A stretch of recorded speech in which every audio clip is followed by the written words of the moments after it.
Good evening. I want to welcome everyone out to the Arlington Public Schools, a regular board meeting. I want to call this meeting to order. And we'll start with our land acknowledgement by Dr. Sweeting.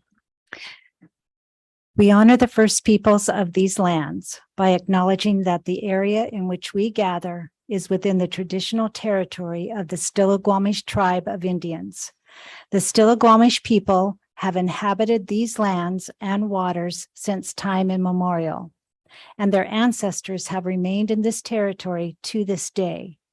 The Stillaguamish people have continued to practice the traditional ways of their ancestors of fishing, hunting, and gathering.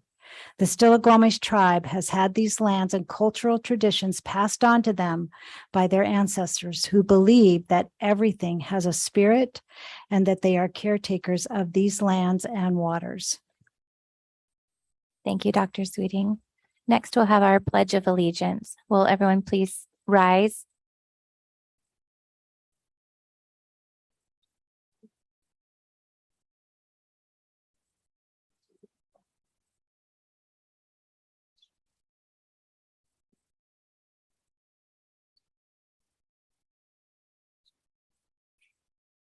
Thank you. Next, we'll have our roll call attendance. Madam Clerk.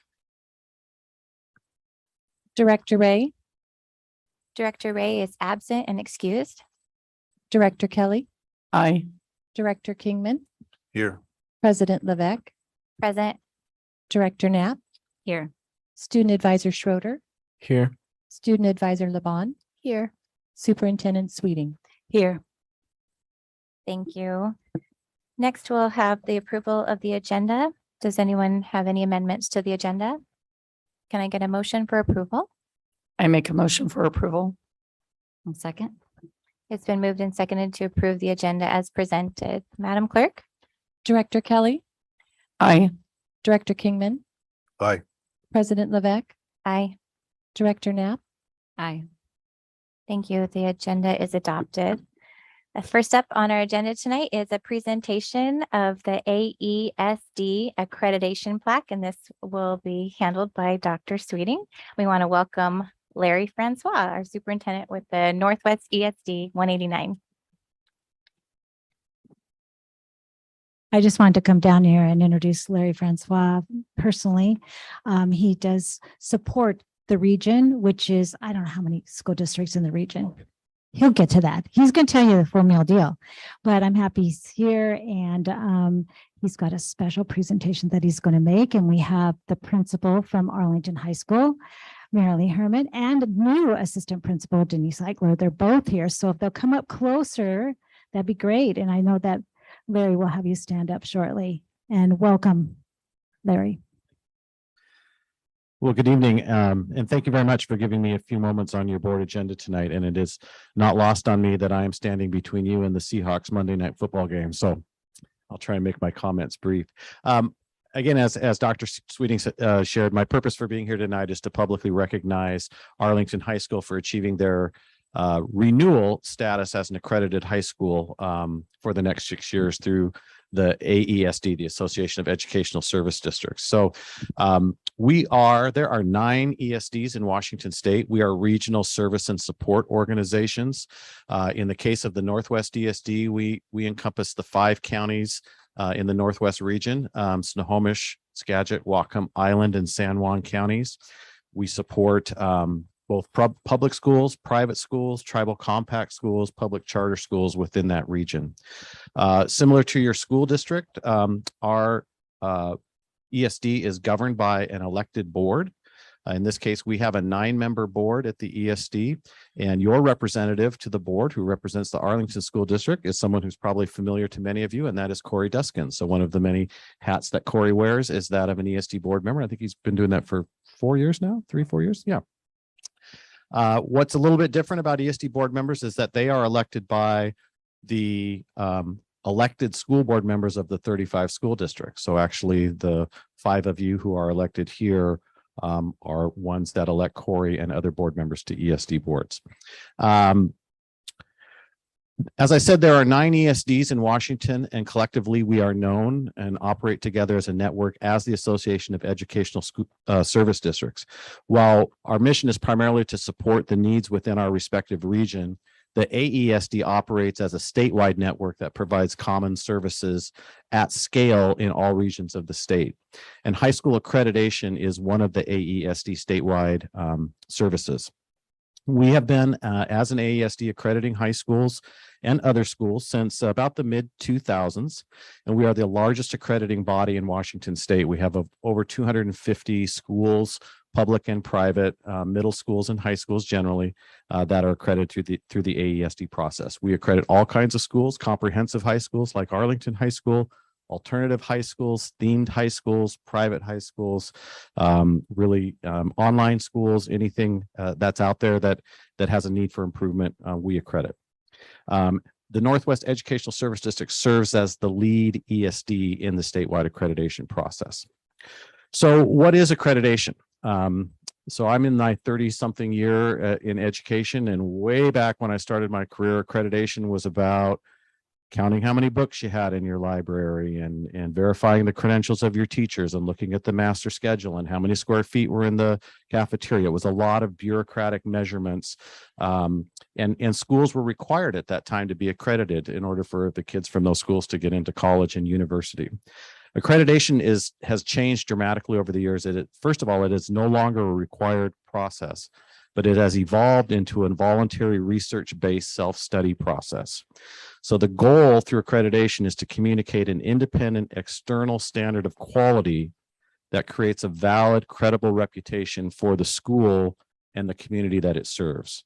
So the process utilizes a peer review process to help schools identify and develop their strengths, ensure effective governance, and improve opportunities and outcomes for students. The primary objective of the accreditation process is to promote ongoing school improvement.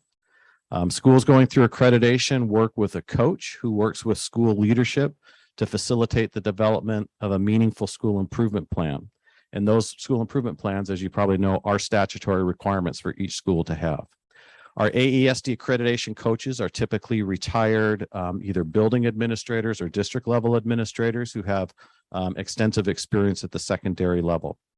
The process of accreditation is a 6-step cycle of inquiry, action, and improvement that's grounded in 4 foundational requirements, which are the school improvement plan has to be data-driven, it has to be student achievement focused, it has to be research-based, it has to be collaboratively determined. So this is not just an administrative function. The development of the school improvement plan has to involve staff, has to involve students, has to involve the parent community. Accreditation typically takes place over the course of a school year. And once a school is accredited, or in the case of Arlington, reaccredited, it is good for another 6-year cycle within a 3rd year check-in to kind of assess the progress the school is making on their improvement goals and any adjustments they've had to make to those. So why do schools want to be accredited? First of all, you get the benefit of having a facilitated, coached school improvement process, somebody who's working side by side in partnership with school leadership.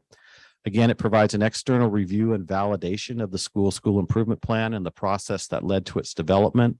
It's a statement of accountability to the public. The process aligns accreditation with the continuous improvement of student learning, achievement, and growth. And as I mentioned, the process requires that the school improvement plan be developed in collaboration with staff, with students, with parents, and not just as an administrative function. So tonight, I'm here to recognize Arlington High School for successfully completing the AESD accreditation process during the 2021-22 school year, earning their 6-year accreditation renewal through the AESD. I've brought a, if I can get it out of the bag, a lovely plaque that recognizes Arlington High School as an AESD accredited high school. And we hope that they will find a prominent and public place within the school to display their accreditation plaque. They have also received electronic logos noting their status as a AESD accredited school. We would hope that maybe on the website or in school publications or newsletters, that would be noted as well. And as part of the process, the final step of the accreditation process is a presentation to a panel of volunteer ESD board members. And as part of that process, the board members develop commendations for each of the schools that they meet with. And I just wanted to share the commendation that the ESD board member panels identified for Arlington. And that is, the excellent work you're doing with your freshman supports is wonderful. Helping students successfully transition to high school in their first year is so important. And the evidence is that you understand and address and support this for all kids. It was inspiring to learn about. So on behalf of the AESD, congratulations, Arlington High School, and thank you for participating in our accreditation process.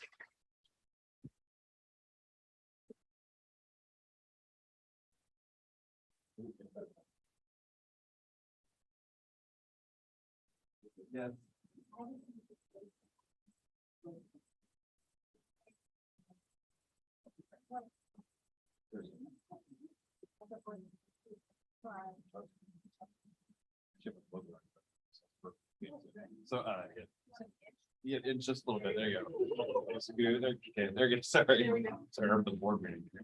Okay, here we go. Take 2, 3, 2, 1. Nice big smile. No blinking. Awesome. Thank you.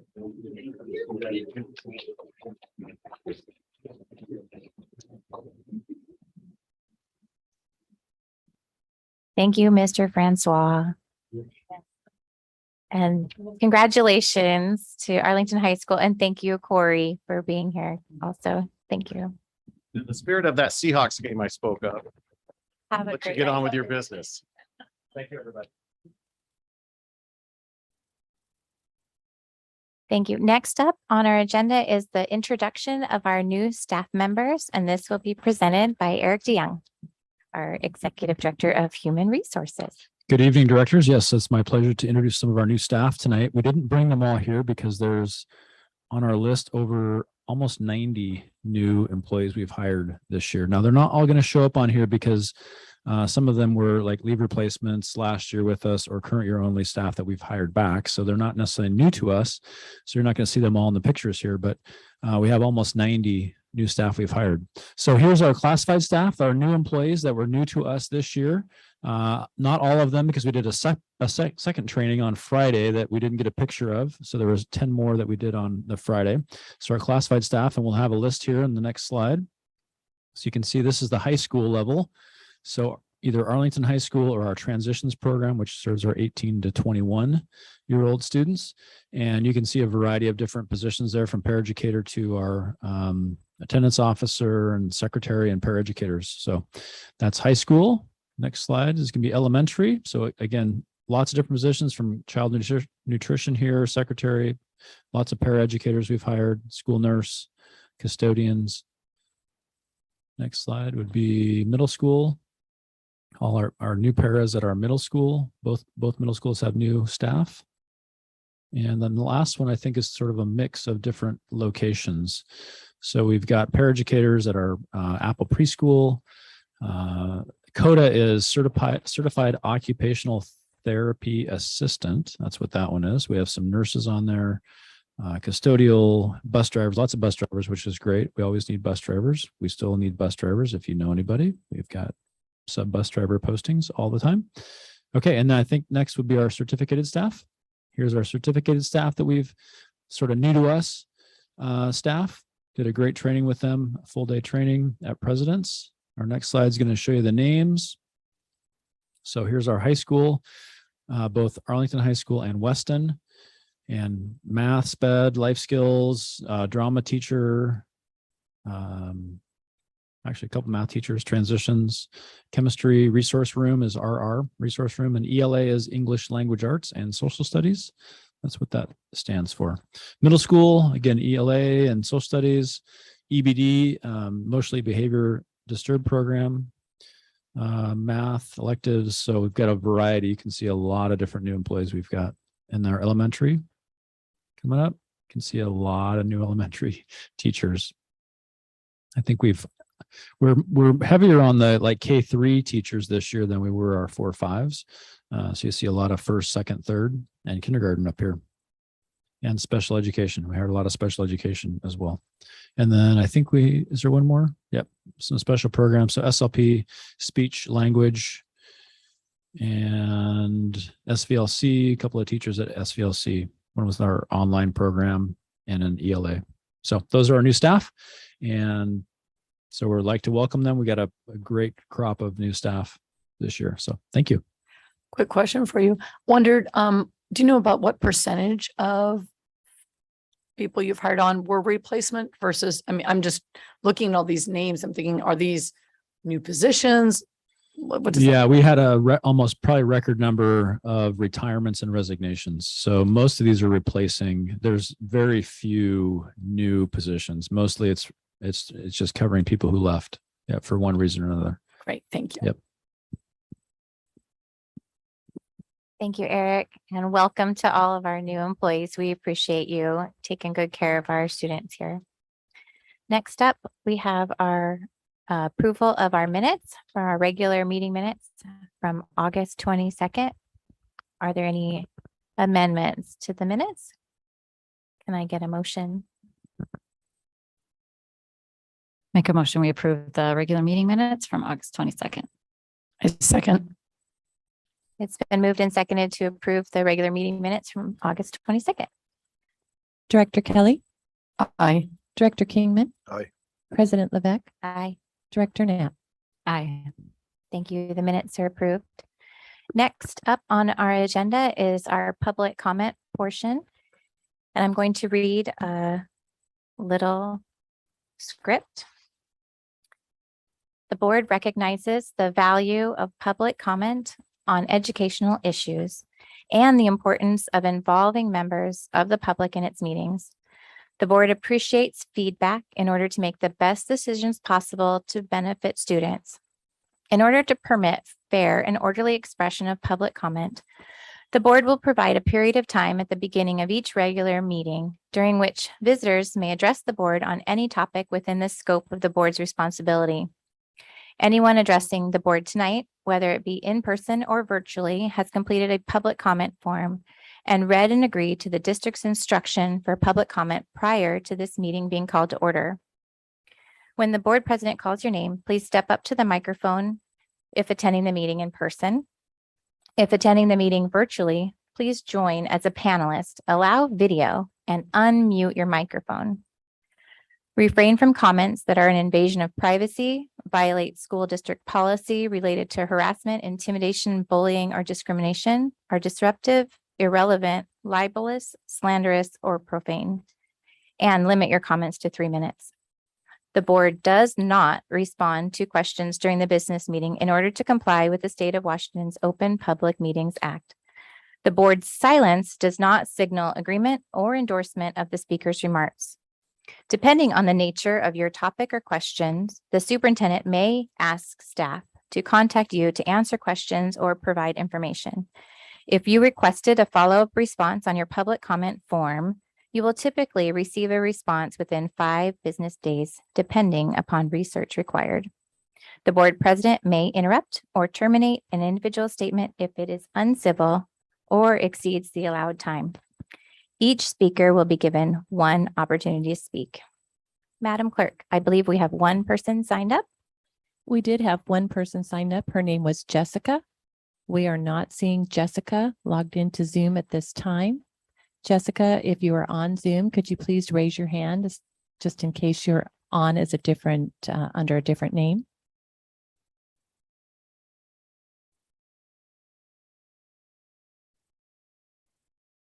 President Levesque, we are not seeing a response.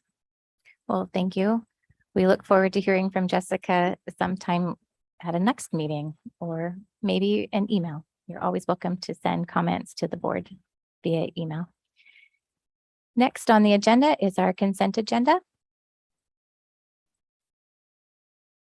The consent agenda includes our budget reports, personnel report, our non-rep classified salary schedule and compensation bulletin, payroll report, warrants, a donation from Kent Prairie PTA to Kent Prairie Elementary, PACS Good Behavior Game Grant, Washington State Department of Health Learn to Return Program, Aerospace Joint Apprenticeship Committee, MOU, the Snohomish County Human Services ECAP program, the RET Physical Therapy Group for Athletic Training Services, Bellingham Technical College Running Start Program Interagency Agreement, Boise State University Cooperative Agreement, CTE Advisory Committee Board membership, CTE program approval, and CTE 4-year plan, and then a CNLNA position funding between Snow Isle Tech and Arlington Schools. Is there anything anyone needs to pull from the consent agenda, or can we get a motion to approve the consent agenda? I make a motion, we approve the consent agenda. A second. It's been moved and seconded to approve the consent agenda as presented. Madam Clerk? Director Kelly, Aye. Director Kingman, Aye. President Levesque, Aye. Director Knapp. Aye. Thank you. Our next agenda item is our new business, opening schools 2022 to 2023. And we will hear from Superintendent Sweeting. And I also want to say thank you, Eric, for explaining all of the different acronyms tonight. You get all the bonus points. Good evening again. I am very excited and honored to share about the opening of schools for this new school year. And I'll be joined by with Carrie Henderson Burke shortly, and with Brian Lewis, Executive Director of Operations and Teaching and Learning. So first of all, let's move on to the next slide. To open schools, it takes a lot of prep and planning. We don't just close school in June and then wait 3 months and then open the doors again. It takes a lot of effort to be ready. So I wanted to just share, before I show these wonderful pictures of the first week, that during this prep time, there's a lot that has taken place. One of those things is taking care of cleaning projects, construction projects, and Brian Lewis is going to share a little bit more about those projects. Thank you. We completed a number of projects, construction projects over the summer. Some we started in the summer and then intended to complete them this summer, but ran into some issues in terms of supply chain or other surprises that we were able to handle, but it delayed the completion of those projects. The big one was the completion of the additions at Arlington High School, including 9 additional new classrooms on the end of the C wing, a scene shop on the Burns Performing Arts Center, and the secured entryway at the front of the building. Also at Arlington High School, we resurfaced the track there that had a 17-year-old track on it. It had a 10-year lifespan originally, and it had lasted that long due to the good maintenance practices and care that our maintenance crew and our athletic staff exercised over that. So those projects are done. Secured entryways at Weston, Presidents, and Pioneer. Those projects now have a estimated completion date at Weston of October 15th, and at Presidents and Pioneer, November 15th. The delay at Presidents and Pioneer is due primarily to our ability to obtain extruded aluminum material to create storefronts, which is the doorways, basically, the interior doorways at the school. At Weston, we did run into an asbestos issue that we were able to correct, take care of, but it did delay our ability to complete that building. We do expect to finish October 15th. Right now, Weston is adapting and has created an alternate entry point. We also moved the transitions program from the French House over to Weston this year as well. So our own crew has been doing building modifications inside of that building to help it serve better the students in the transitions program. Eagle Creek and Post, we installed new carpeting. Post is it's just amazing to see the commons area, how nice it looks. We also added walk-off mats at all the entrances to the commons area to help keep dirt and water outside of the building. At Eagle Creek, new carpet in all the classrooms and all the hallways, and a new floor on the gym at Eagle Creek as well. And these are all financed. All these projects are financed by the 2020 capital levy. At Kent Prairie, we finished installation of the 2 new boilers, so it matches Eagle Creek, and we have redundancy at those sites for heating and hot water. If one of the boilers were to fail, we'd have one in reserve that we can still used, and having two operating at the same time takes the load off of both of them. At Haller, at the Haller Stadium, we installed two new light poles that were unsafe to use any longer. And we completed that today. We got the electrical system reconnected there, so it'll be available for use during the evening, in particular, throughout the winter. Other activities, not necessarily funded by the levy, but were ongoing fire suppression system inspection across the district, fire alarm system inspection as well. There's a roof repair that occurred at this building just last week. It was a minimal type of repair just to address a water leak issue that we had.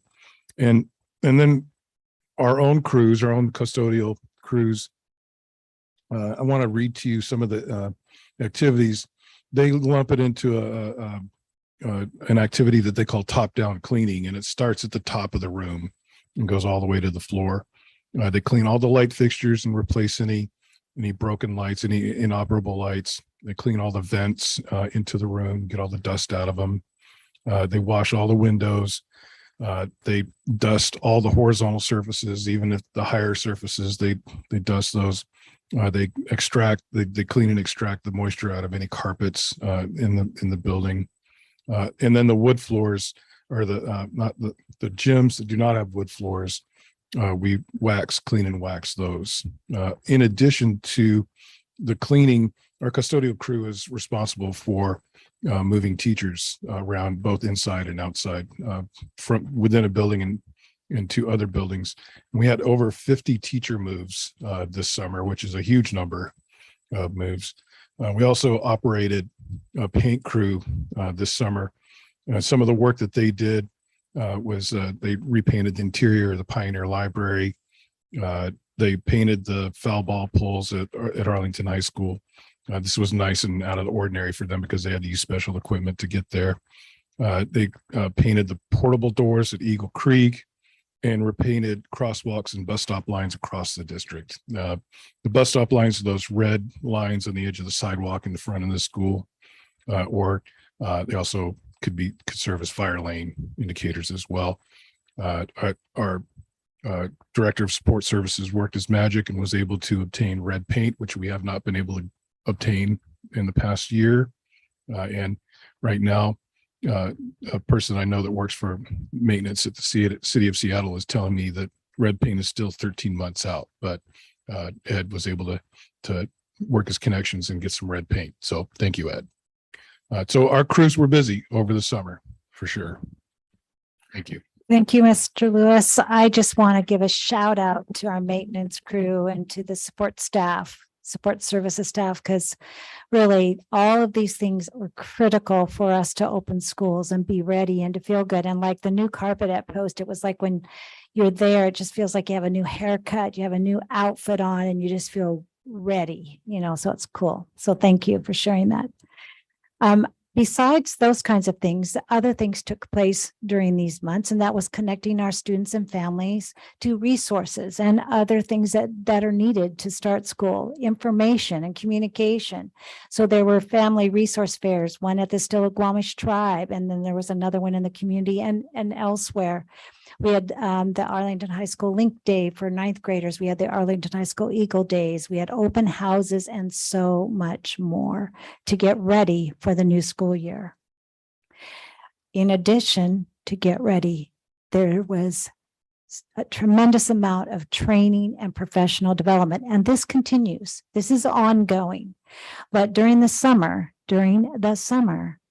we had a cabinet, an expanded cabinet, had workshops. The district leadership had a summer workshop, 2 days. Summer Academy is for teachers, and we're going to highlight that in just a minute. Carrie's going to come up and highlight some information about the Summer Academy. We had new staff orientations for both classified and certificated. We had a district day kickoff, and we had so much more on training and development. So Carrie, will you come? And I'm going to go to the next slide, which shows some pictures that I took at the Summer Academy, which is learning for staff. And I'll let you tell us a little bit more, and then I'll tell me when to turn to the next page. Okay.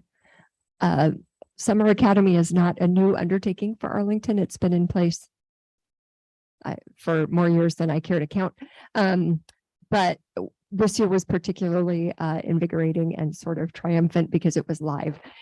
For the last 2 years, we did the best we could during COVID, and we had a virtual academy, which had its advantages. Staff could watch whenever or participate whenever they could. They could be at home in the backyard, or I don't know, with their dog in pajamas, drinking coffee in the morning.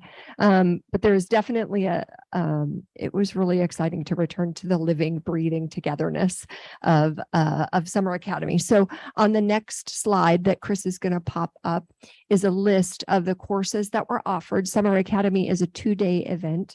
And we typically have 2 sessions on each of the 2 days, an AM and a PM session. And I just wanted to give you a sense of what a variety of offerings were provided during these 2 days for K-12, pre-K-12 teachers. Some of it is, necessary training. CPI stands for Crisis Prevention Intervention. So really handy skills to have when you work with large numbers of people, for sure. And that's an 8-hour offering, so it was a little bit different, but and we have CPR and first aid also tend to be a full day offering as opposed to 2 different sessions. But some really great early reading training, the reading brain with some neuroscience for our primary teachers who are responsible for getting reading going. Really great. We had a couple of curriculum trainings as well. SAVAS is one of the social studies curriculums that you approved last year. So we had some trainings for our high school social studies teachers. We had some refresher training from Open Court, which is our elementary science of reading curriculum. It's actually been in place for a long time, but it's been a few years since we reviewed it. And we added 2nd grade. Previously, it was adopted at K1. Now it's up to 2nd grade because we know phonics instruction can't stop. So anyways, a really exciting one. One of the most unusual courses was yoga in the classroom. So we know kids carry an incredibly high stress load. And so to have a few quick techniques that teachers could use to recenter, calm, refocus kids, pretty popular session. So Session 1 on day 1 had 122 participants. Session 2, 119. Session 3, the first one on day 2, 138 participants, and session 4 had 135. So we had a pretty great turnout. We had more secondary people than we've ever had before at Summer Academy. So that was also exciting. Teachers earned clock hours for their attendance. All told, over the 2 days, we handed out 1,735 clock hours. So that helps keep teachers up to date on their certificates and is an indication just of the number of hours. 1 clock hour, 1 hour of learning. So 1,735 hours worth of learning crammed into 2 days. Pretty impressive, I think. Are there any questions about Summer Academy? Thanks, you. Carrie. So then we had District Day. In District Day, we were, I guess it was such a dynamic day. You can see that the BPAC was totally packed.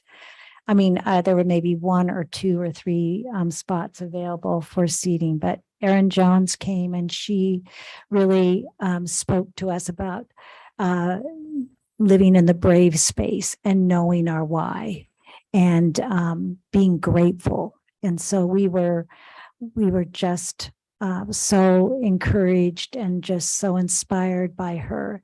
And following this morning, she met with our student advisors, so Mariska, and with Kyle and some other students from like the ACE committee, the advisors from ACE, the advisors from our district community equity team, and then some students from some of the clubs at the secondary level. And we just had a great time of talking about, our why and us as individuals. So it was a great way to kick off the year. So we haven't started school yet. So all of this is in preparation and planning for an amazing school year this way.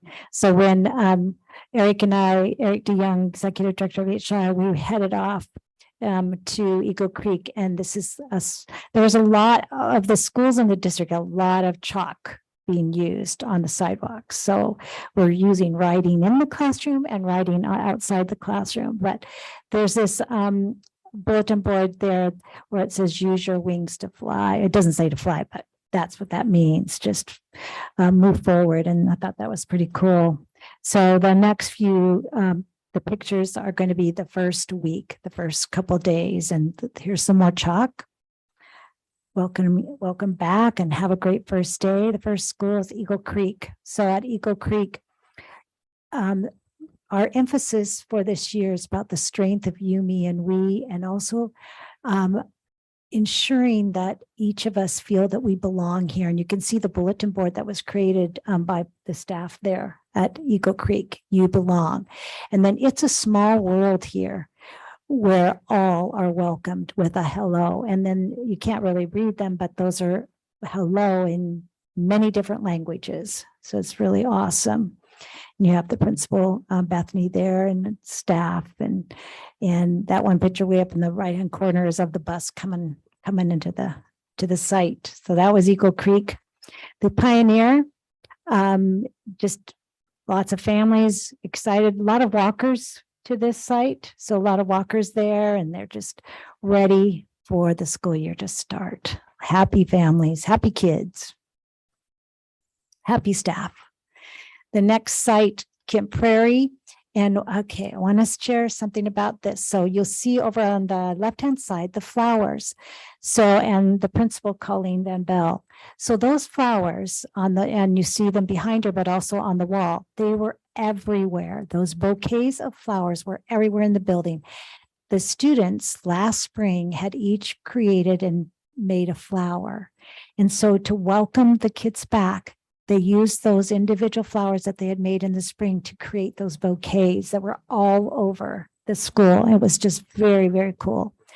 But another interesting thing here is that in the consent agenda tonight was a donation that the board approved for about $6,000 for a Gaga ball piece of equipment. And so I had not seen what that was, but you have a picture here. So the one picture in the very middle shows it at a distance. This kind of looks like a pin area.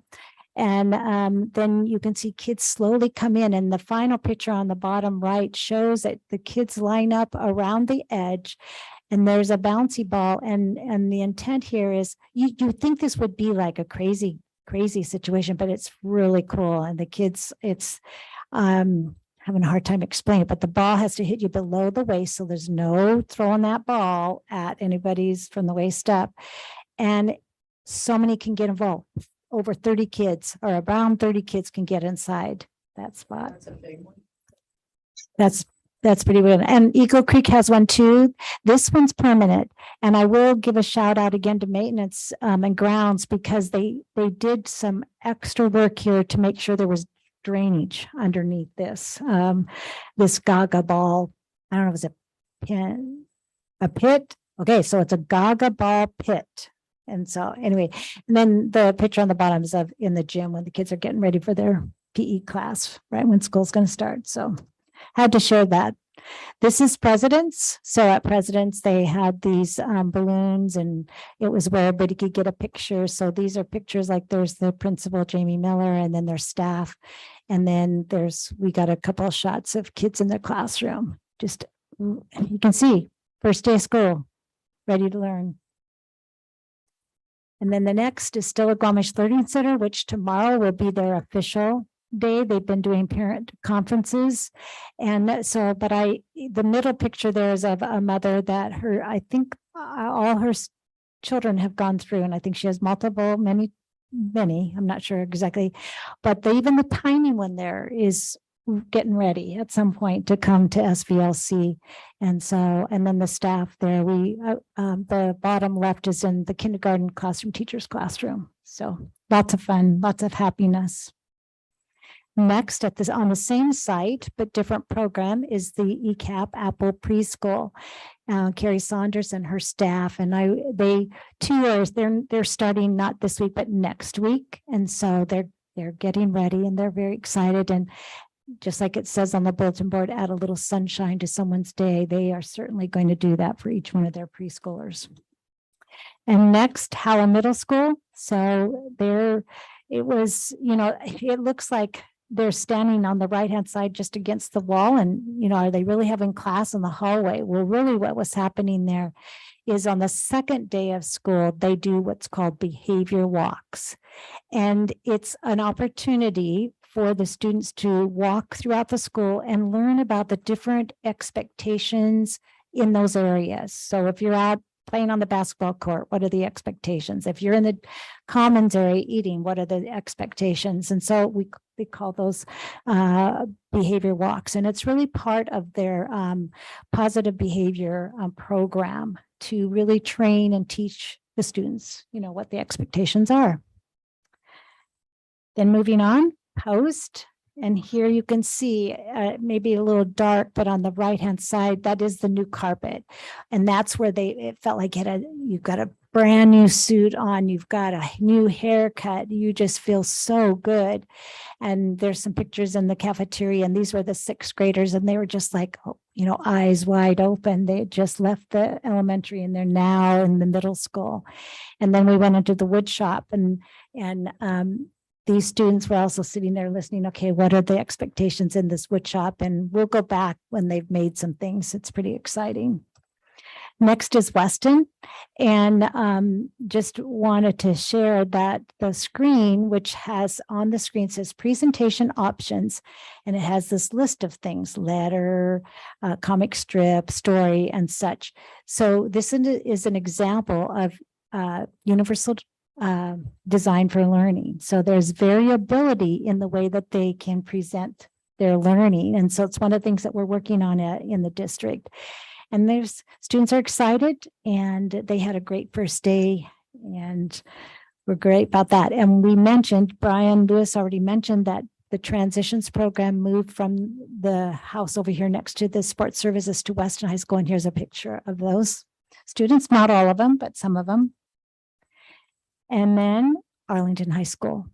So we have more chalk, so lots of chalk, and welcome back. And also we've got the principal and two of the assistant principals and an office staff member. And then kids that when they were coming in, they were just lined up, ready to go in. And we have a new SRO, and I'm Brian Lewis. What is the new SRO's name? Nathan Bauer. He's in the picture on the right-hand side. So very excited. So this year we're focusing on the strength of you, me, and we in order to meet the academic and social emotional needs of each student. And I thank everyone, the staff, the students, and families for a great start. That's it. Thank you. That was a lovely presentation. Do any board members or student advisors have any questions about opening schools up? Thank you, everybody, for all the hard work getting our kids learning right off the bat. Next up on our agenda is our financial highlights of our current budget. And this will be presented by our dear Gina Zutenhorst, Executive Director of Financial Services. Welcome, Gina. I also want to mention, Brian, you didn't mention in your list of activities that the Kemp Prairie has cute little flowers in front of it, and it looks really pretty. I noticed that, and I thought it was really nice.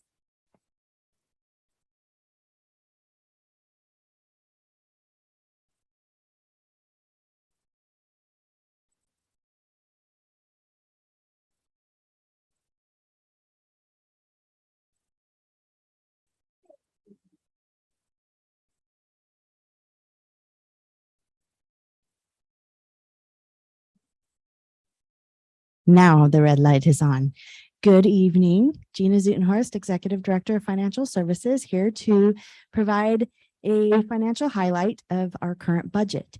And this is on the agenda corresponding to when we have on the consent agenda, the budget status for all of our funds for the month. So this is a highlight of some of the key points as of July. Now I know we're through August, but we are not closed on August yet. And so we present, it's usually about a month in arrears. So this, you have heard from me before on this, but we will quickly go through the financial highlight, the health part, the positive part first. And that is, we do have a healthy fund balance that is helping sustain our operations this year. Our 4-year educational programs and operations levy is a huge positive to the district and providing for the financial health of our operations. Federal funds and enrollment stabilization relief have been very, very helpful. ESSER 3 was in the range of 3.6 million, the federal ESSER funds that districts received. Arlington's was 3.6 million. Department of Health Learn to Return grant was 490,000. That was very helpful to the health services operations. CARES Act emergency connectivity funds, that was over 750,000. And then enrollment stabilization came through at 1.7 million. So all of those, or much of those, were not funds that we knew we were going to be getting at the start of the year. So those were really helpful to keep our financial health going. And then also our capital levy, not to be forgotten. You just heard a lot about some of the things that have happened.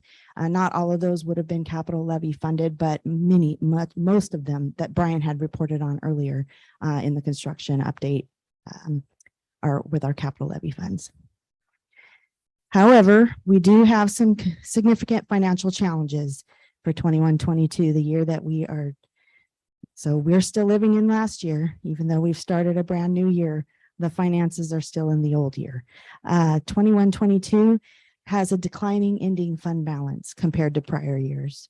The staffing levels that were maintained were at pre-COVID enrollment levels, and then they were infused with additional staff to meet student needs and accelerate student learning.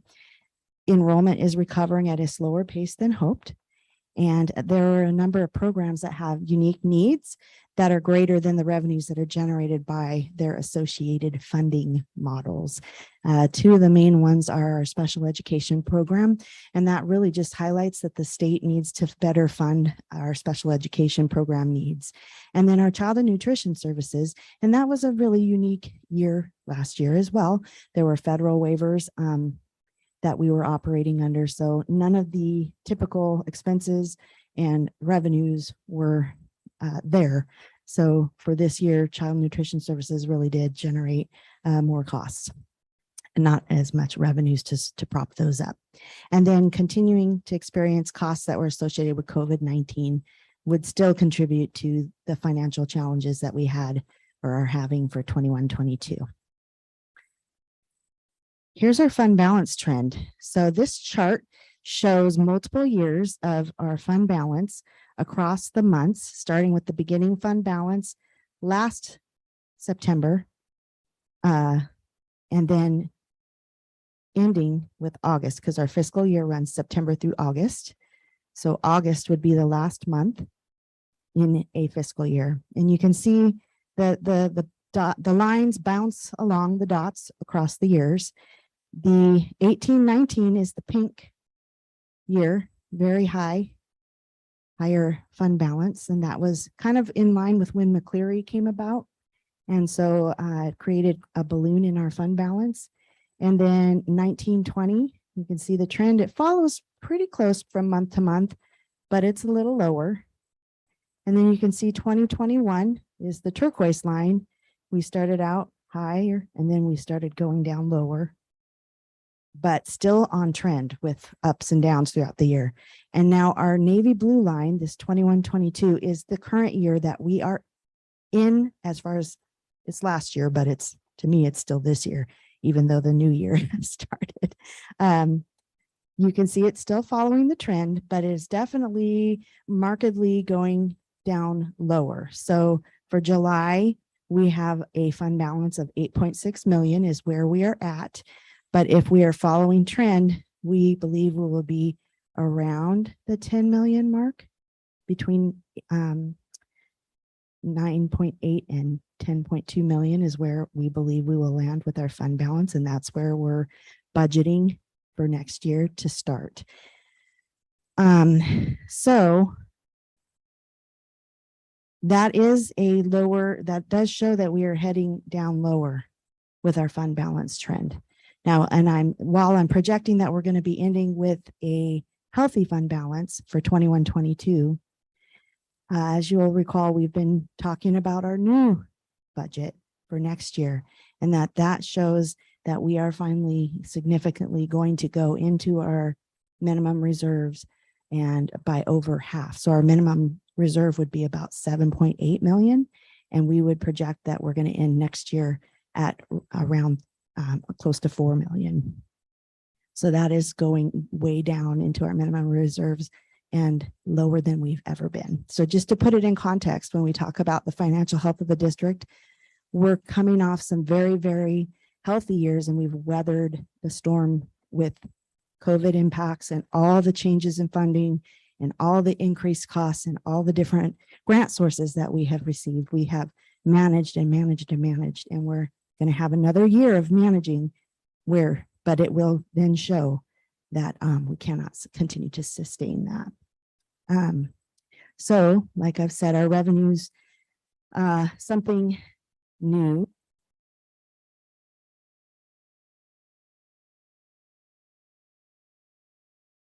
Something new for July is we have received special education safety net funding, 529,000.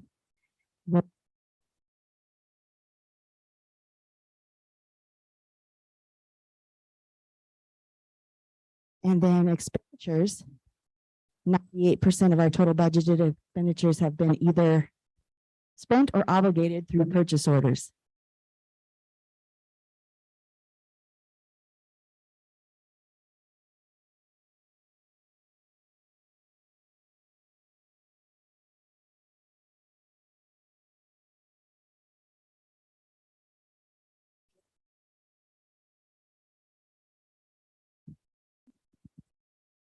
Thank you. Batteries changed. Great. So, and then our fund balance, like I mentioned, estimated to come in at the end of 21-22 between 9.8 and 10.2 million. So we have several factors that are not quite certain yet. We're still doing expenditure accruals. Utility bills are still coming in, and we have to post those back to the previous year and those kind of things. That's what we're calling accruals, stuff that really pertains to 21-22. We have to post backwards. And again, just reminding us of our federal ESSER spending plan, our ESSER 3 money, the 3.6 million that we received. We always like to talk about, what it was that we were using those funds for. And this was our spending plan.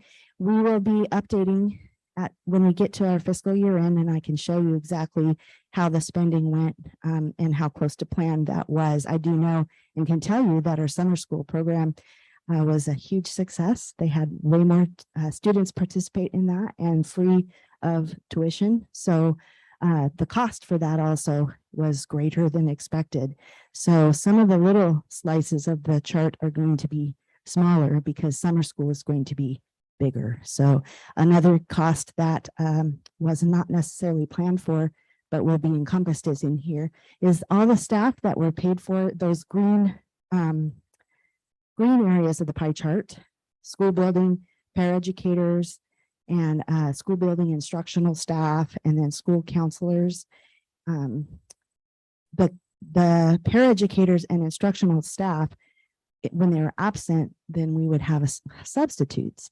So those costs follow where the instructor or paraeducator is paid from. So we didn't estimate substitute costs when we started out. So that is part of the pictures that cost us a little bit more. So that'll edge out a little bit of the pie, but I will have updated figures for you. I just wanted to share that I know somewhat where those extras are. And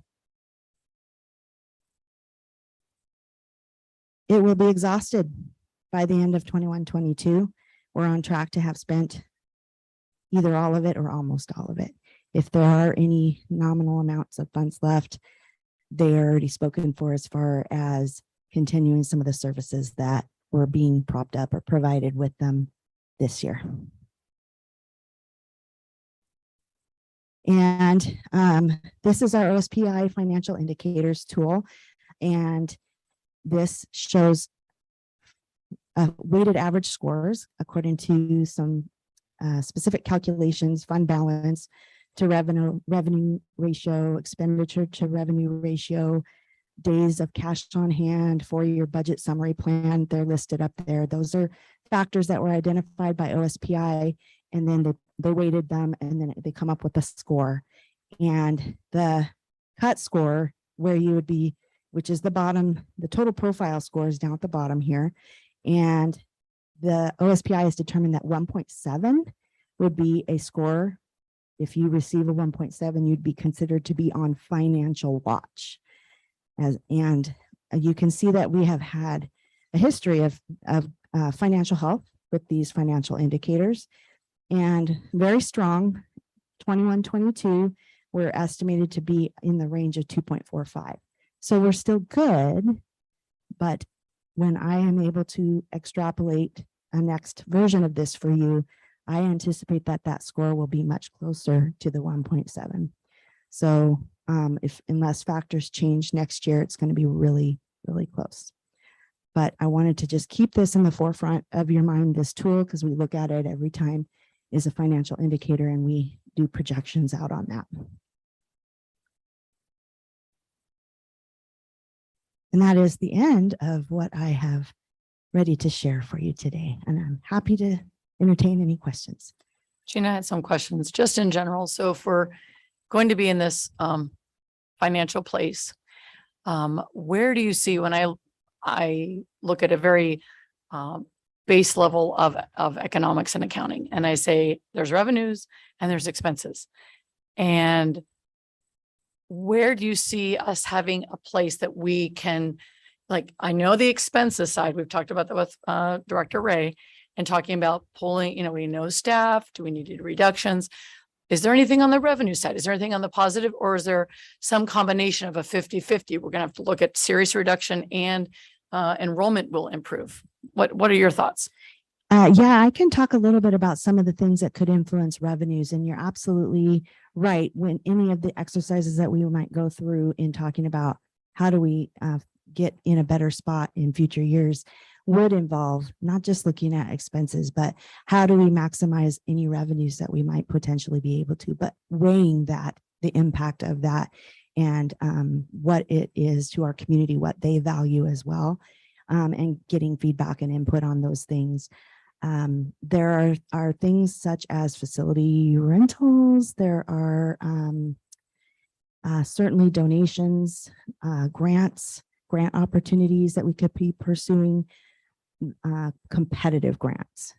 We have to be careful that we don't obligate ourselves for additional costs when we seek those grants, but there are ways to explore, and that would be something to get ideas on, or could we do this, could we do that, and what would that mean? We have offered a lot of things at a no cost, and it's really hard to think about going backwards on that, where we would, but it's something that would certainly be considered, I believe, as an idea that certainly somebody would bring up. I could bring it up, but it would be, all of them are going to be very hard discussion items, but revenues could improve the picture. But also from the state level, if they at the legislative session do a few changes, regionalization, if they address that and fix that, special education funding, if they improve that, there's a few other things I think that certainly will be on for them at the state level, which would improve our picture. And enrollment, I will have enrollment figures for the September board meeting. So we'll really see where we're coming in. And we can talk more about that. We've got an idea of where we're ending. We have more kiddos than we had previous year, but I don't think we're quite at the mark that we estimated. So if we had more than we had estimated, that certainly would be a help. Does that answer that question? Yeah, I think it does. And I know what you're saying in terms of we've budgeted for a certain allotment coming into our schools that hasn't quite reached that. So now it's all an estimate, right? I mean, you have to go with that. So, Yeah. yeah, that sounds good. I just wanted to examine all, as we say, leave no stone unturned. And I was going to say too, I don't know if we already have this at the high school, but sometimes people talk about paying it forward. So I wondered if we could make an option maybe with families where if you have the funds, like you could put it in the jar. So for other folks that couldn't do that, like whether it's a sports type thing. I know we really have taken things off the table and make it a no cost, but that might be something to offer where families might be able to like sponsor another student. Just, I mean, that's a small, right, amount of money in the bucket, but just we have to consider all options. Every little bit helps. Thanks. Can I ask a question, Gina? Sure. Have you had conversations with other financial people in other districts, and what are their situations like? Are they looking at the same sort of situations? Can you share a little bit? Well, I can share, I do have meetings about once a month involving all of the finance people like myself from Skagit, Whatcom, and Snohomish counties. So we are sharing some of these things. One of the things we talk about is what's your enrollment? How's it coming in? Is it coming in with your estimate? And I have spoken with others that had made reductions already. And then now they're using their ESSER funds instead of having spent them in previous years. So it can vary. I did hear about one district that's going very significantly into their fund balance in next year. So it isn't, I don't think we are alone. I in all my conversations, we are not alone. But it varies. It can vary by district depending on which year they're at and which monies did they decide to spend first. Thank you. Anybody else have any questions for Gina? Any student advisors want to ask budgety questions? All right. Thank you, Gina. Next up Okay, thanks. on the agenda, we have an item of new business, our multi-state vaping lawsuit, and this will be presented by Dr. Sweeting. So previously I had shared information about this multi-state vaping lawsuit, and the pursuit was to join it. I mean, that was what I had mentioned before, but I wanted to bring the board on as a formal vote for this. If you notice that I mentioned in the board plate that over 800 school districts in the nation have joined, maybe more at this point, but 100 of those are in the state of Washington. It does not cost us to join because they use, if there's some result of the lawsuit, whatever it could be the end result, they will take their fee out of that. And any, if any funds do come our way as a result of the lawsuit, we will use that for ways to inform and educate and provide intervention for students that are struggling with substance abuse. So it would be used in that way.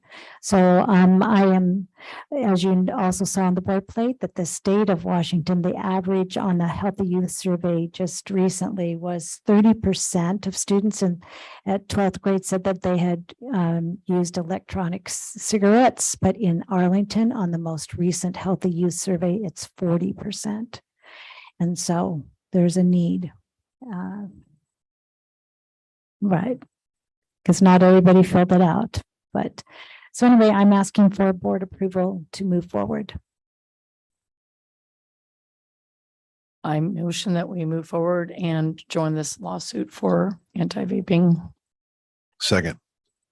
It's been moved and seconded to approve the Arlington Public Schools joining the multi-state vaping lawsuit. Madam Clerk, will you please call for a vote? Director Kelly, Aye. Director Kingman, Aye. President Levesque, Aye. Director Knapp. Aye. Thank you. Motion is approved. Next up is our Universal Design for Learning update, and this will be presented by our Carrie Henderson Burke, our Executive Director of Teaching and Learning. That's my cue. All right. So if you remember back to our August board study session, we had a day-long session, and at that session, you set goals for yourself. And one of the goals that you set for yourself was keeping regularly informed about best teaching and learning practices that are going on in Arlington. And gosh, that sounds like universal design for learning for me. So, whoops, sorry. So, as a result, we are going to be speaking regularly and sharing information about what's happening specifically in Arlington with regard to universal design for learning. But before we go too much farther, just a reminder that universal design for learning is an approach to teaching. And the short statement is, it says, if there's a learning problem, it's not that there's something wrong with the kid, it's that there's something wrong with the environment or the access, right? And we're really good at knowing what prevents learning, like access to home language. Materials in home language is a big barrier for some of our kids, things like that. Maybe reading below grade level doesn't mean we can't learn grade level concepts, right? So having a variety of reading materials at a variety of levels is a way to address the learning environment that keeps the student learning, right? So universal design for learning says it's our responsibility to plan intentional lessons and units that prevent learning barriers from happening in the first place. We used to design lessons for the middle. Now we know actually there's no such thing as middle. It was a convenient misunderstanding, right? It doesn't exist. So this cartoon illustrates universal design for learning, right? You've got a ramp and you've got stairs, and we've got an adult cleaning off the stairs because a majority of kids are able to access the stairs. But if you clean off the ramp, nobody has a barrier. So UDL is about ensuring that everybody has access to a variety of learning supports. So at the risk of sounding redundant, UDL removes barriers from learning before they become barriers, ensure that all kids have access to rigorous grade level instruction. In this cartoon, every kid is going in the door. Nobody's going to take a path that leads them to a different building. The learning standards remain the same. It's the method of reaching standards that's the variable. So we plan for variability. That's what it's about. So our focus this year is actually literally lesson planning. We spent last year kind of learning about what variability is, how average is a false construct, that we are all a varied collection of learning and practices and experiences. And so this year, as fundamental as it is, we're emphasizing lesson planning, but we're emphasizing flexible lesson planning. So when we review this over the course of the year, our universal SIP goal, collective efficacy in tier 1 instruction through variability and firm goals with flexible means, that's our specific application. So that being said, we have set up monthly opportunities to engage in conversation and learning about UDL. And this is our year-long summary. This is our table of contents for the year. I kind of reserve the right to change it if need be, but we will have school improvement presentations at the October 10th board meeting, right? So there will be some process discussion. Buildings will be sharing their individual SIP plans, all of which include the universal SIP goal, but there might be some, minor variations from building to building and how that happens. On November 14th, I'm going to talk to us about the 3 ways we address variability through instruction. And then that sets the tone for the next 3 meetings, which are teachers from across our system who are going to talk about variability in engagement, variability in how kids learn, and variability in how they show what they know. Right. So we've got Judd Hunter, Julie Polkinghorn, Megan O'Brien, and Angie Kyle lined up for those 3 meetings. They are ready to go. And in fact, they were thrilled thrilled to be coming to talk to you about what they're doing with their kids in these areas. So, and then in March, I'm going to bring, we're at the beginning phases of actual lesson planning, but we are gathering and creating lesson planning templates for teams to practice with in their PLCs. So after we get a little experience under our belts, after we refine, and after we practice, we'll be coming back to you. So I don't have a teacher name attached to that yet. One of the ways that we're applying universal design for learning is in early literacy. We've made some changes and provided some additional instruction about early reading skills and how to meet the needs of each kiddo in our class. In our classes, we know last year there was some dyslexia legislation that went through. We have some new assessments that help us understand which kids might be most at risk with early notice. And so Rachel Newby is a teacher at President's who is certified in an incredible number of dyslexia specialty sort of instructional methods. And so she's going to talk about how variability and dyslexia are deeply connected, that dyslexia is not a disability, right? It's a way brains function. And we've got to stop treating it like it's a disability. And we can do that when we treat it as a variable in human learning instead of as a disability, right? So she's just slightly passionate about that. And then we also have part of UDL is trying to include as many students as possible in general education learning. And so Arlington High School has spent a lot of time with co-teaching. So assigning a general education teacher with a teacher of special education and putting them in a gen ed classroom, because part of universal design for learning isn't changing standards. It's changing the way we meet standards. So we have a content specialist and we have a learning specialist going on in the same classroom. So slightly passionate about that one too. It's very exciting. So that is our outline for the year. Of course, always open to feedback. And if at some point you come across something that you'd like to know more about or hear more about, please let me know because we can flex. That's our plan. What questions do you have? I just had a particular question, Carrie. If someone is, again, I like how you write this word disability, not disability, but if a child is deemed as someone who has dyslexia, do they get an IEP with that? Not necessarily. We do not, dyslexia is a medical diagnosis. So there's been some confusion with the legislation that went through, but what we assess for is the probability of a future reading problem. And so because we'd like to peel back the word disability from dyslexia, and because we also say it's our job to plan for barriers that we know are going to be in place, dyslexia doesn't mean automatic IEP. It could in some cases, right? It's always special education is a hugely important component of our education system. But we also know that somewhere between 80 and 85% of students served in special education have perfectly normal IQs. The problem is in the system and in the lack of addressing careful planning, right? Thank you.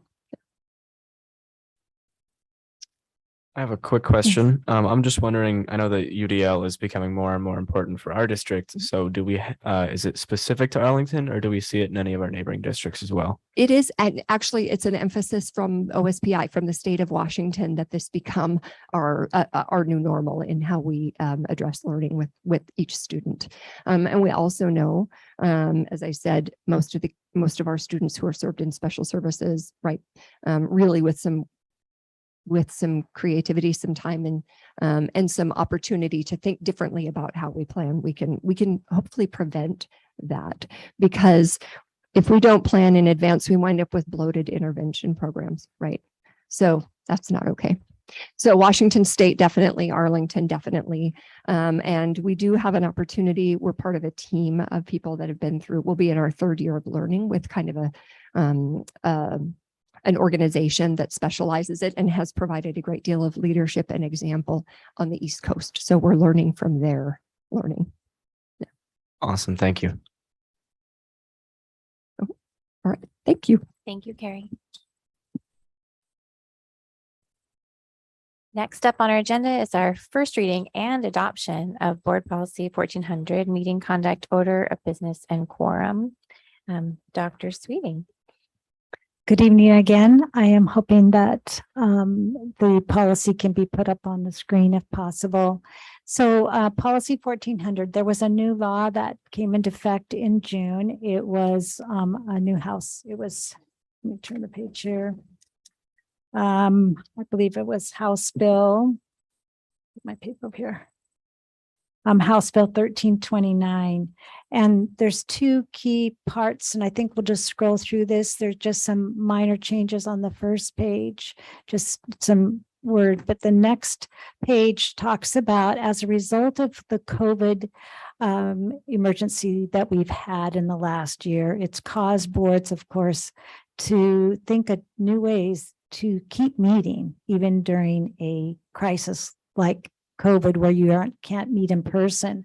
So the policy here is not just for COVID, but it's for in case of any kind of emergency that would cause us to not be able to meet in person. So this paragraph is a recommendation from WASDA and their legal counsel that we would incorporate into this 1400, which describes about our board meetings, that in case of an emergency like fire or flood or earthquake or anything else like that, the board president could that's over the meeting could move the regular meeting to an entirely remote meeting with no physical location. But this is for an emergency. As you know, right now, we are doing both in person and remote. I mean, we have Zoom available. So we're going to continue that. It's just if we were to not be able to meet in person at all, and it was an emergency. So that's described here. I think that's pretty clear there. The special meetings talks about that. And we have to make sure that within a new law as well, new legislation during this past year, the new law says that if the board meets in a location other than the school district where we have signs around all over that say no weapons are allowed, that if we meet off of our campus where those signs aren't, we have to post the signs at those locations. So that's basically a new legislation. And so talks about that, talks about emergency meetings. What it's defined as. I think it makes sense. Are there any questions from the board? So it has and why I'm asking for first reading tonight and adoption is because the law went into effect in June, and we basically are following this as needed. And so we just need to align our wording in the policy to our practice and the law. Another new item here that is it's under public comment is that we have people that are able to, our public can come in person and they can come and they can present to the board public comment during a regular board meeting, not during a special, but during a regular. The new law allows for written comments. And so we've developed a process now, or at least when this is approved by the board and we're ready for this, that members of the public, anyone can provide written comment by 9 a.m. on the day of that regular meeting, and that those public comments will be distributed to the board so they have time to review them or look at them before the evening meeting. And we're not reading those aloud in the meeting, but the board has access to that information. So it's just a third way to provide public comment. We have in the past used the contact the board, but this is very specific, a public comment that will be distributed before the board meeting, and it makes it very clear. It has a timeline. And the reason why we need the timeline is so we have time enough to distribute to the board. So any questions?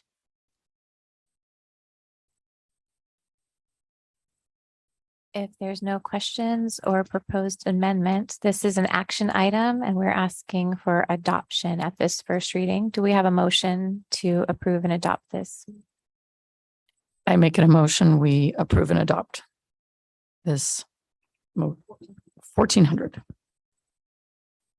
I'll second. It's been moved and seconded to approve board policy 1400. Madam Clerk? Director Kelly, Aye. Director Kingman, Aye. President Levesque, Aye. Director Nat. Aye. Thank you. Next up on the agenda is our first reading and a discussion of board policy 1450, absence of a board member. Dr. Sweeting. So tonight I just we're just having a conversation, a brief conversation about absence of a board member. First of all, I want to say that as elected officials and student advisors and myself, it's important that we attend the meetings as much as possible because our voice, our opinions, our representation of the people is important. And so that's the key thought here, is that we are present. However, we know life happens sometimes, and there's times when we may be sick or take a vacation that lands on a meeting, but we are committed to being at the meetings as much as possible. But when something comes up, our policy here currently says that it's best to give it advance notice. And there's a reason for that too. So for us to meet, we post for a meeting, and for us to actually have a meeting, we have to have a quorum. And for us, there are 5 elected officials, and of those 5, 3 must be present to have a meeting. So if there's ever a time where we come for a meeting and there's not 3 elected officials, then we'd have to cancel the meeting. So knowing in advance as best we can that a board member is not coming is really helpful, because if for some reason we have to cancel, we can let our public know as soon as possible. Or make other arrangements, like if a board members, can join by Zoom, let's say they're on, out of town. And that's the great thing about having Zoom now. Board members can come to the meeting, virtually if need be. There was a question about, well, what is an excused absence? Because you can see here, it says, that in the second line of the first paragraph, a majority of the board may excuse a board member's absence from a meeting if requested to do so. Our history here, or our practice, has been that we've pretty much excused all absences. We know that we're all professionals. It's just, we've kind of used that if we know in advance, it's just excused. If we don't know in advance, it's not like, and this rarely happens. We don't say it's unexcused. We just say it's absent because we don't know. So, and so tonight was just clarity. We just wanted to have some understanding.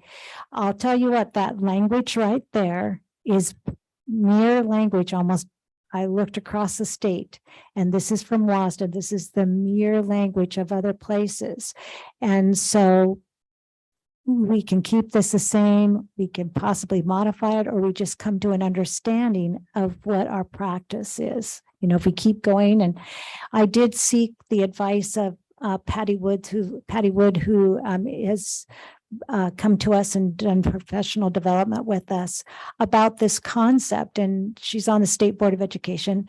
Her thought is, because there was a wondering about, well, should the board president always say, well, so-and-so is absent and excused, or absent. And her recommendation is to continue that because of transparency. Then there's no question about that. So anyway, it's just for conversation, and I think I've shared pretty much what I wanted to say about it. Thank you, Dr. Sweeting.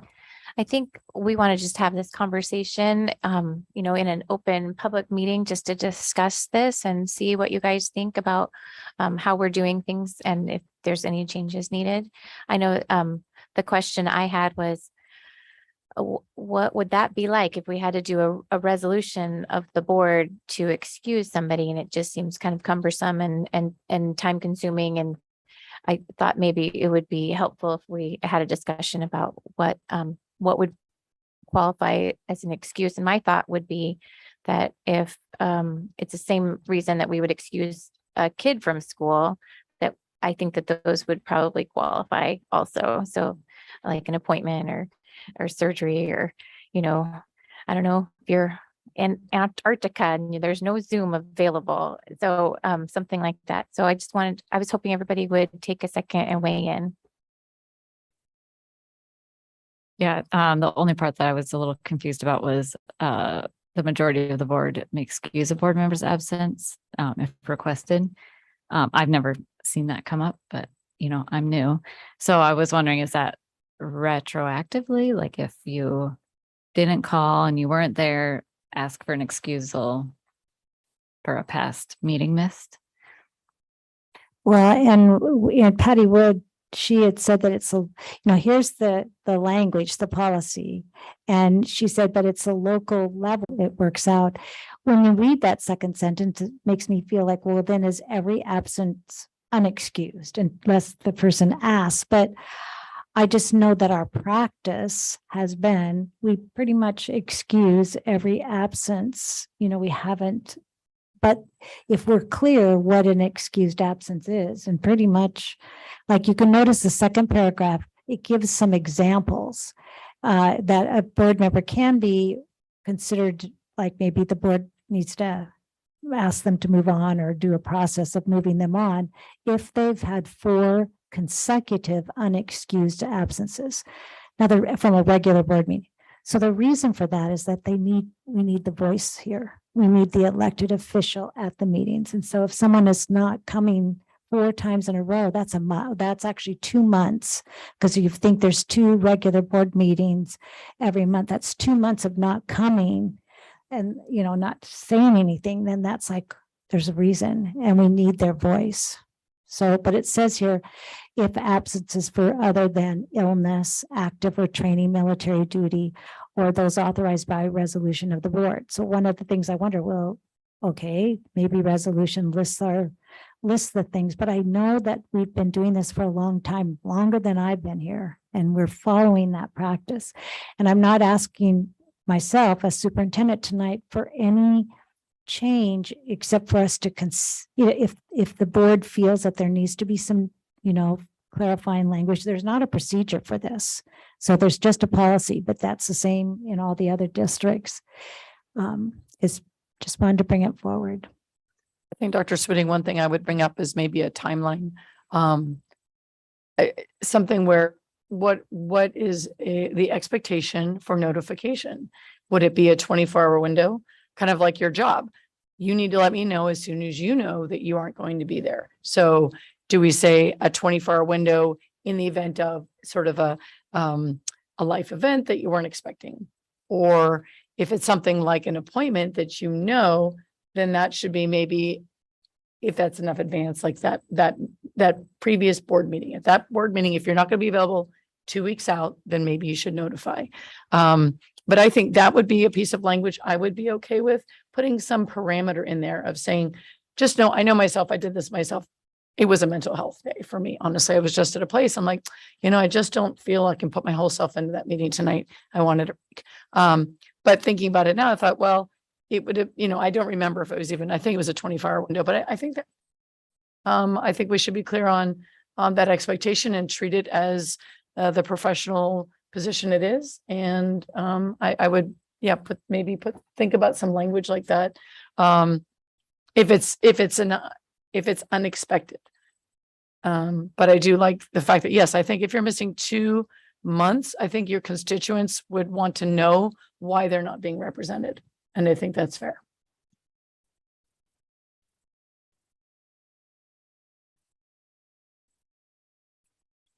Yeah, I don't think we need to necessarily change policy or procedure, but I think we do, as a courtesy, need to owe the president and the superintendent better communication and as much of a heads up as possible. And that's where I come down on it. Thank you. I haven't heard anybody say that we need to amend the policy, but we're okay with our current practice. Is that what I'm getting from everybody? Okay, so our current practice is that if you know in advance you're going to not be in attendance, that you would let the board president and the superintendent and the secretary know, so that we can make sure we have a quorum and and be able to have a meeting, or if we need to cancel it, we'll know. So I think we just continue with our regular practice, if that's okay. Thank you. And if in the future, we want to discuss this again, certainly the board can bring it and add it to an agenda or talk to the board president, Mary Levesque, about that. Thank you. The next thing on our agenda is our first reading of Board Policy 2110, Transitional Bilingual Instruction Program, and 4218, Language Access Plan, and extra bonus points if you explain every acronym. This will be presented by Carl Olson. Thank you. Carl Olson, Director of Categorical Programs, to bring two policies for first reading. Going to start with the simple one. The first policy I want to refer to is the TBIP policy, policy 2110, which is the Transitional Bilingual Instructional Program. How'd I do? For this one, this actually speaks to some pretty small word change, but directly connects with the next policy. And so that's why I just want to make sure to highlight that. First of all, it's adding the word program at the very beginning, which you see, which is just simply to match the TBIP acronym. The key change comes into area A, which talks about, first of all, adding family members of students, not just parents. We do have an increase in children who are sent up to live with siblings, uncles, aunts, grandparents. And so to be able to recognize that the guardian might be a different family member than a parent. And then also to connect directly with the next policy, which is 4118, language access, which does have some substantial changes due to some new legal requirements coming. So in terms of this policy, those are the only recommended changes involved. So are there any questions? I wondered how this affected students in foster care, if they're not with a family member or a parent. It would depend in terms of if this student qualifies. For instance, let's say we have a student who currently qualifies for English language services. That qualification would continue with that new foster placement. And so they would continue to receive services. In terms of the language access and the needs for families, it would depend on the needs of also those foster parents. So we would act in accordance. They would be a guardian just as would others in this case. So great question.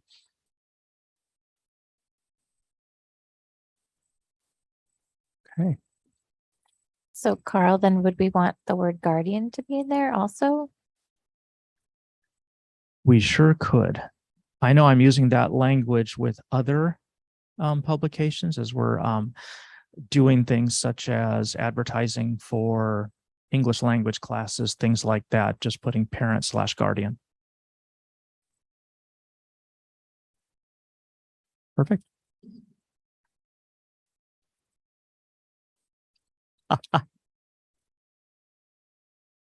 All right, love it. Okay. Okay, and then without further questions, we'll go on to policy 4218.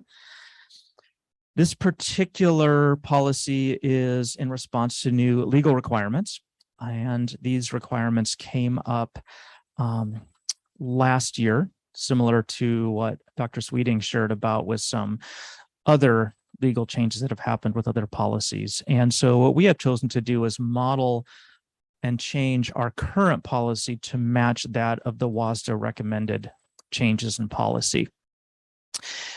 In terms of what's involved here, most of the changes in the first section, which has a section of bullets, seek to kind of provide the framework for how are we supposed to engage families and guardians of our children who may come to us with an initial home language different than English. And so with this, it's making sure that we're providing that accessibility and equity. providing that transparency. So making sure people are aware of what's offered in all settings, also responsive to their culture, and that focus on relationships.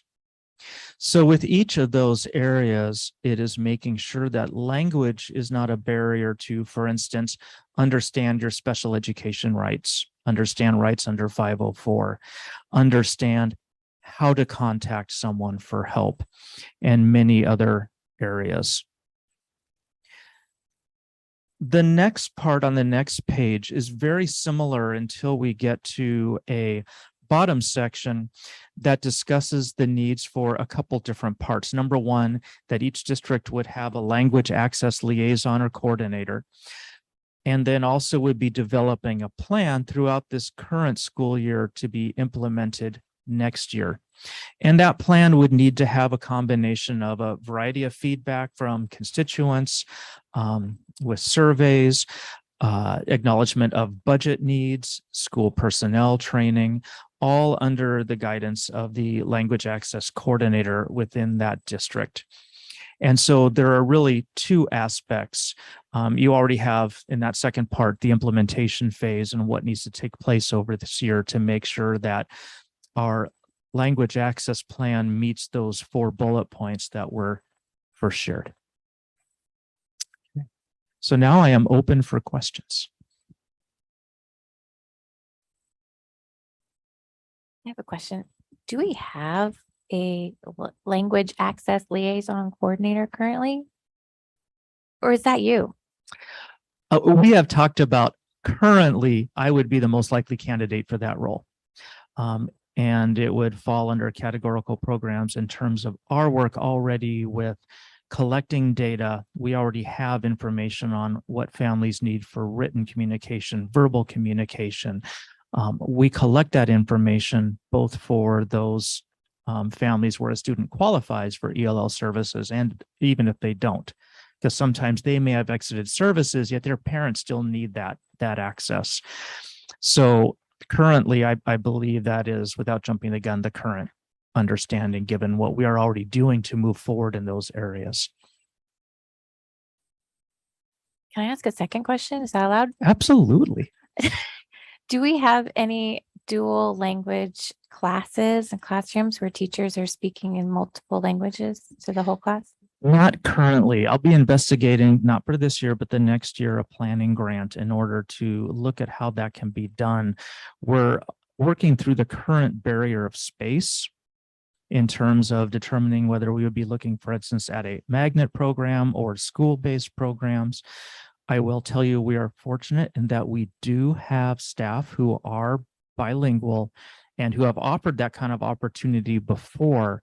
And so we do have a few things in place, including a charter to start investigating that. So I feel like we have a nice jump off point.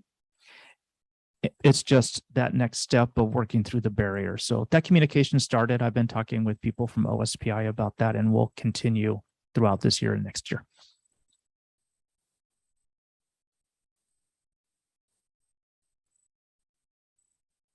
Does anybody else have any other questions about this policy or the previous one that Carl mentioned? Carl, the only comment I would dovetail on Mary was just, I think the word guardian is very appropriate. So just putting that in our language would be great. Absolutely. Can I brag about some people for a second? Please. Okay. I do want to share that in many ways. I feel like we have people in this district who are giving us a jump start with these policies. And I just want to recognize our interpreter tutors. I want to recognize some of our teachers, not only within the classroom, but the district's done a great job of hiring bilingual people, even very recently.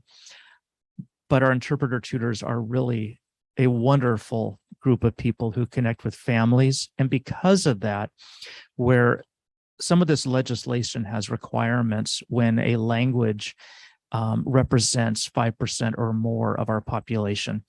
Other than English, we do not have another language at that level, yet we have the availability on site of people fluent in Spanish, Russian, and Ukrainian, which has been very important in the past year.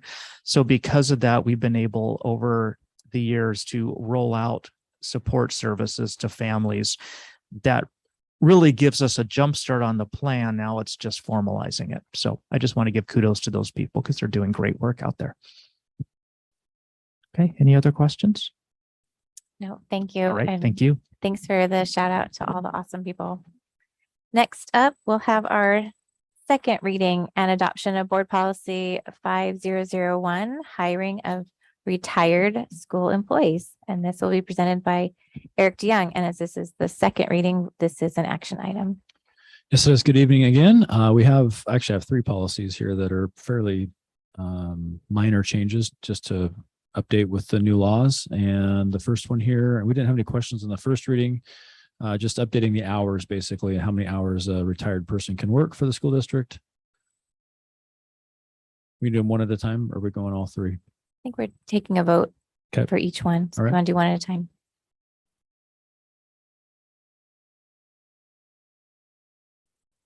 We did that, Eric, because we have a variety of ways we are adopting Gotcha. things Yep. tonight or considering things. So does anybody have any new questions since our last reading? I will entertain a motion to approve 5001, hiring of retired school employees. Make a motion, we approve policy 5001. I second. It's been moved and seconded to approve policy 5001. Madam Clerk. Director Kelly, Aye. Director Kingman, Aye. President Levesque, Aye. Director Knapp. Aye. Thank you. That policy is approved. Next up is 5011, sexual harassment of district staff prohibited. Yeah, again, this was a fairly simple matter, just added one little section. Where is it? Right there. So just talking about targeting district employees also would be covered by this policy. So just clarifying that. That was the only change.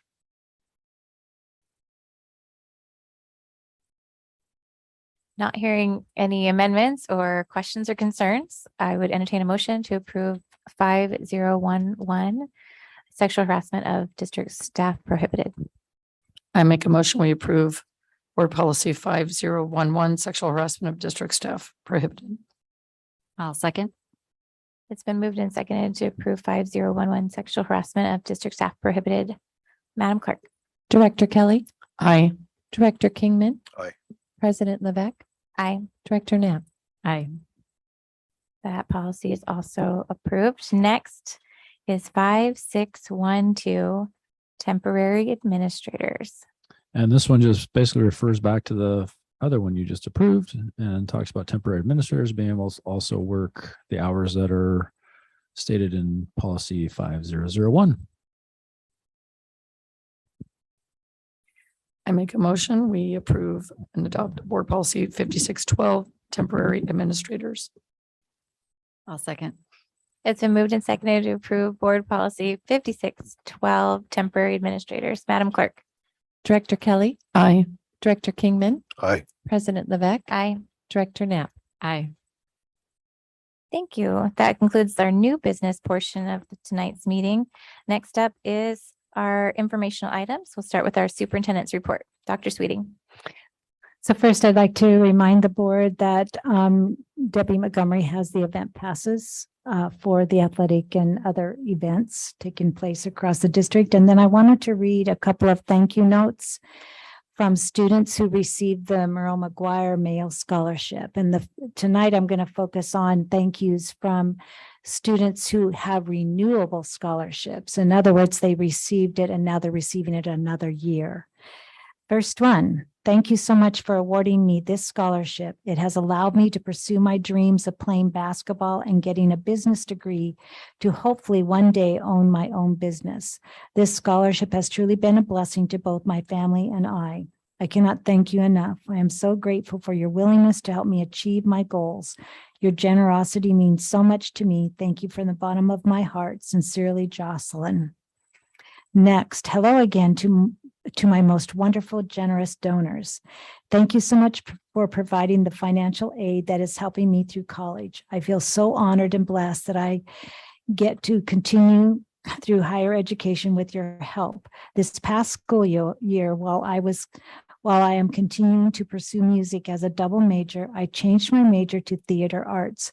I am continuing to strive for my goal of being on Broadway and working every day to improve my talents. School so far has enabled me to grow in my skills, and every year I see that my dreams become more and more possible. I am so incredibly grateful for your help and thankful to be blessed by you. Talk to you soon, Isabella. Thank you for funding this scholarship as it has helped me further pursue my education. This coming school year, 22-23, this scholarship will help me more than ever as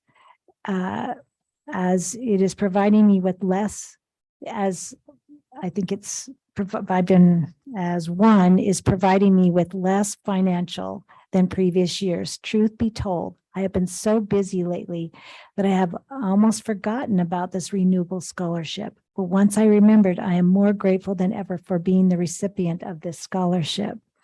Thank you for helping to fund my education. As of right now, I maintain a 3.95 GPA while taking rigorous coursework, including many honors classes. I currently have an internship here at UW where I use zebrafish to model nerve regeneration. I also work part-time at the Odegaard Library. After I graduate with my Bachelor of Science in 2024, I plan to attend graduate school and earn a PhD in biochemistry. I plan to go into pharmaceutical research if everything goes according to plan. Thank you once again for helping me achieve my education goals. Best regards, Pearl. I just wanted to say thank you for the scholarship and the funds you are providing. This means so much to me and is a massive help in paying for college. Frankly, I would not be able to afford to go if it wasn't for financial aid like yours, and it does not go unappreciated.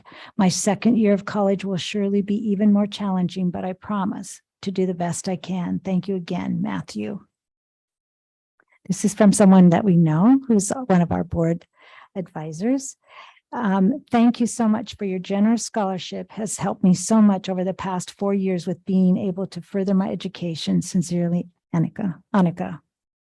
And finally, for tonight, well, he goes, I, Alexis, would like to sincerely thank you for your continued support of my education and future. Sincerely. More to come. The other thing I'd like to say is that next Monday, we have a board study session that starts at 5 o'clock. It's a different time, 5 o'clock. We're going to focus on finalizing the board goals, getting them ready to bring for board approval, and we're going to engage in a data carousel, looking at data on students' thoughts about belonging and learning.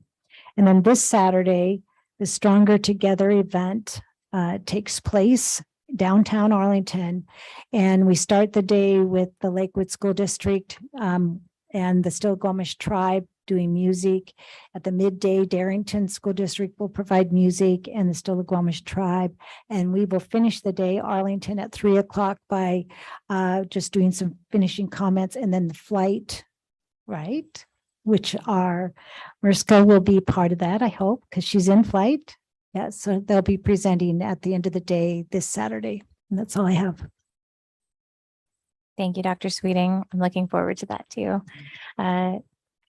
Next up is our legislative update and discussion. Sherry, do you want to share about the next thing you're attending? Yeah, so I'm in my second day of school as kindergarten. And I did submit, this morning, I did submit some time off because I submitted the noon lunch meeting on September 27th, which then prepares you for 3 days later, which is the 2-day event, which I will be participating and voting. So that's Friday and Saturday. So I was able to get that time off, which is exciting.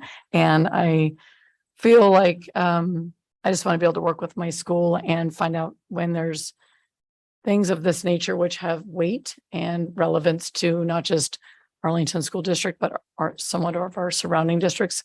I really want to dial into that and participate as best I can. And I think I'll have the support of both the principal as well as the school superintendent. So I'll keep you posted. Thank you. We sure appreciate you advocating for all the students across the state. Next up, we'll have our comments from board members. Mariska, would you like to share anything about going back to school?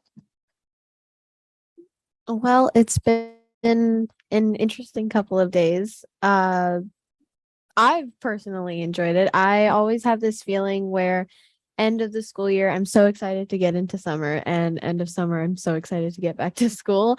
So it was definitely a breath of fresh air to be getting back into school, because it gives me purpose, I guess. It gives me something to do. And school is not my favorite, of course, at times, but I do love going to school and getting my education, because it just it shapes my future. And I'm so excited for these next 2 years, because these are the years where my life and my future actually starts, especially with college coming right around the corner. And I don't know, I'm looking forward to this school year. I think it's going to be a very good one. Thank you for sharing. Kyle, any thoughts? I would just have to agree with Mariska. School's gone well. Being a senior feels oddly final. But past that, I think everything has pretty much gone according to plan. So that's it for me. Great. Good to hear. Director Knapp, do you want to share any thoughts? Sure. I've really enjoyed listening to the students' experiences of going back to school. Definitely the highlight of my last couple of weeks was sitting in the roundtable with the Student Advisory Council and Aaron Jones. Anytime I can sit in a circle with students is the best day ever. So I really appreciated that. And I really just am always in awe of the students and their bravery and honesty and vulnerability and ability to ask the really tough questions. So I appreciate that. And I'm really looking forward to the Stronger Together event. I'll be there. And hopefully it's sunny, but not too hot and not smoky. Awesome. Director Kingman, would you like to share some remarks? I have nothing to add other than go Seahawks. And Director Kelly, anything else?